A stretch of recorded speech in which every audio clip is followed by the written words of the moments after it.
لیکن دا کم تحریق الثياب رقص او ګډا چې کم کیږي د دې په اسلامي شریعت کې سخت غندنه شوې ده. زه یو څو حوالې وړاندې کوم.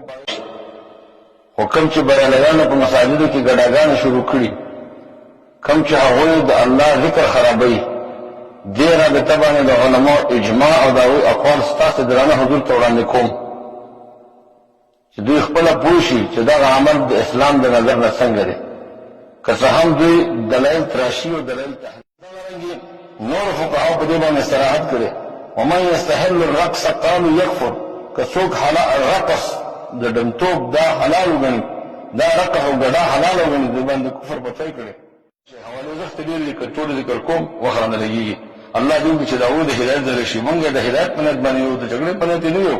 او دا عمل مه کوئ او دې نه ځان وساتئ. وقولوا قولي هذا استغفر الله لي ولكم والسلام عليكم ورحمة الله. رقص خبره ده، کتابونه لیکلي ګډا ناروا ده.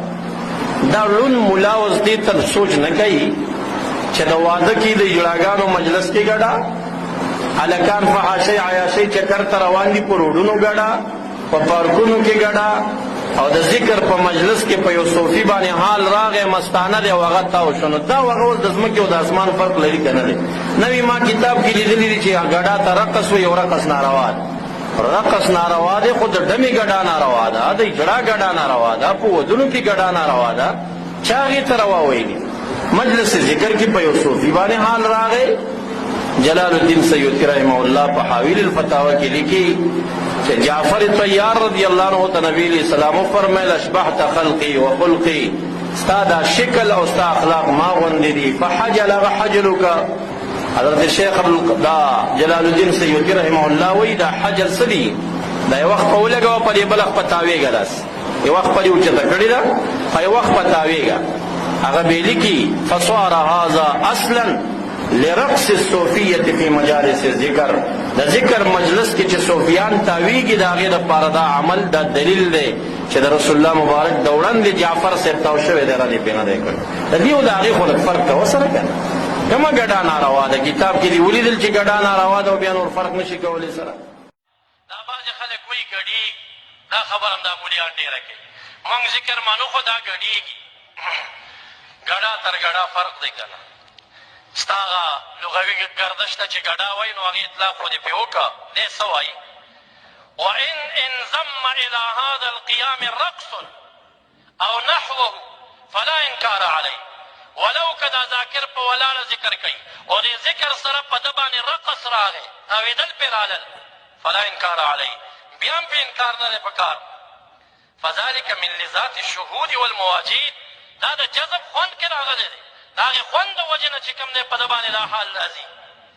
وقد ورد فی الحدیث رقص جعفر ابن ابی طالب، حدیث ذکر کرنے دیکھا دا بے حقی پر سنن کے راخستے دے. رسول اللہ مبارک مکی معظمین چراتا دا حمزہ سے بڑھلور صحابہ اور اوچہ تکڑا رہے وست. یو حضرت علی صاحب دے، یو حضرت زید دے، یو جعفر صاحب. حضرت علی سے مبارک وائی دا مارا روانہ کری دا بزمائی او دا زما دا ترلور دا. جعفر صاحب ورته وایي دا به زما یې زما د تره لور ده او زما بیبي چې ده دا د دې خاله ده، نو خاله چې په ماشوم مهربانه دا به زه ساتم. او حضرت علي صاحب حضرت زید صاحب ورته وایي وی جعفر صاحب حضرت حمزه صاحب زما رضاعي ورورو دا زما وریره جوړېږي نو دا به زه ساتم. رسول الله مبارک فیصله وکړه وی دا د جعفر صاحب بوځي، ځکه الخالة کالام، دا خاله د مور غوندې مور یې نشته پرېږده چې صحیح تربیت یې وکړي. جعفر صاحب ته یې ورکړه اوس د صحابو زړونه خفه نه شي، نو دی هر صحابي ته یو داسې الفاظ وایي چې پرې خوشحاله شي. نو علي صاحب ته څه وایي؟ انت مني وانا منک، ای په دې خوشحاله ته زما نه یې او زه د ستا نه یم.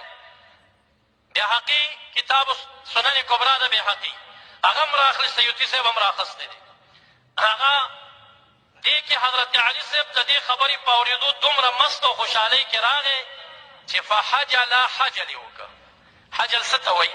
اهل لغت وایي حجل دې ته وایي چې دا یو وخت په اوچته کا او د دویمې خپې په پوندې باندې ګرد تاویږه، وایي دې ته حجل ویل کېږي. فحجل حضرت علي صاحب په وخت په تاویږي په مجلس کې. جعفر صاحب چې راوړاندې شو هغه ته رسول الله مبارک څه فرمایي؟ ورته وایي اشبحت خلقي و خلقي، ستا رنګم ما غوندې دی او ستا اخلاق ما غوندې دي. فحجل وراء حجل علي، حدیث د بهقي دی. علي صاحب دلته تاویږي، شاته جعفر صاحب ودرېد هغه تاویږي. بیا درېیم ځل کې حضرت زید صاحب ته وایي انت اخونا و مولانا، زمونږ رور یې زمونږ ازادګرده غلام یې.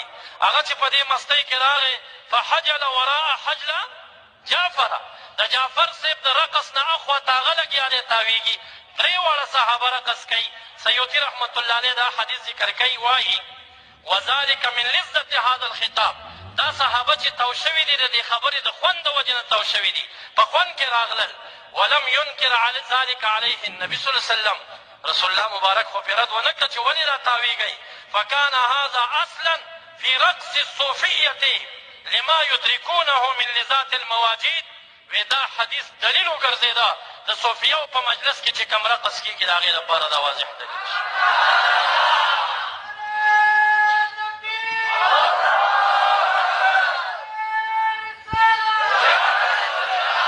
آخري فیصله واورئ. وقد صح القيام والرقص في مجالس الذكر والسماع عن جماعة من كبار الأئمة منهم شيخ الإسلام الإمام عز الدين بن عبد السلام. وی صحیح اقوال ثابت دي په دې خبره باندې چې د مجلس ذکر کې ودرېدل، تاویدل په مجلس د ذکر کې دا صحیح دي او ثابت دي د لویو علماو نه، او په دې باندې فتوا د جواز ورکړې د عز الدین بن عبد السلام رحمه الله. دا 640 صفحه ده. دا د دې وخت نه و چې ما په دې موضوع خبرې کړې وې، خو د بعضې طالبانو په خوله باندې مې څه مسکا ولیده او تاسو دې نه ناواقف هم نه یې، ځکه زمونږ صحبت ذکر د جمعې په ورځ هم دې مسجد کې د ورځې کېږي او دا ډېر خلک راغلي، دا حال یې کتلی دی. تاسو بلد یې دې سره، نابلد خلک نه یي، خو بعضې مېلمانه راغلي و هغوی دا حال نه و کتلی. مونږ یې بیا هم نه ملامته کوو، شاید هغوی ته دا عجیبه ښکاره شوې وه. دغه مسلې مو د حق د اظهار دپاره عرض کړي. دا هغه لوی اعتراض دی چې په مونږ سیفینو باندې کېږي. یاره سیفین جوماتونو کې تاویږي او سیفین جوماتونو کې داسې کارونه کوي. د اول دا انوار دي، د انوارو غلبه ده، د الله په ذکر کې دا حالات کتابونه لیکلي دي. دغه څو خبرې مې عرض کړي. د سیفي سلسلې واړه یاران ښکلي دي، د پیرلچي مبارک د باغ ګلان ښکلي دي. د سیفي سلسلې واړه یاران ښکلي دي، د پیرلچي مبارک د باغ ګلان ښکلي دي. د پیرلچي مبارک د باغ ګلان ښکلي دي. روح مې په ګل مین دی ګرځي ګلانو سارا، روح مې په ګل مین دی ګرځي ګلانو سارا، روح مې په ګل مین دی ګرځي ګلانو سارا.